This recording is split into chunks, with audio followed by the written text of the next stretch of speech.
Hello, welcome to Do It Yourself channel. Today I will show you how to increase touch sensitivity of our screen in Samsung Galaxy Z Fold5. To change our touch sensitivity of our screen, we have to go to the settings,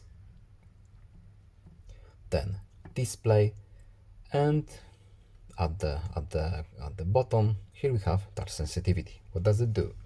Increase the touch sensitivity of the screen for use with screen protectors. So if you want to use our glass or other protection, it's better to check this option. We simply tap it, and as you can see, our touch sensitivity is increased. It will work faster and smoother with this option enabled. That's all. I hope this video was helpful to you. Please leave a like and subscribe. Have a nice day and see you in the next video. Goodbye.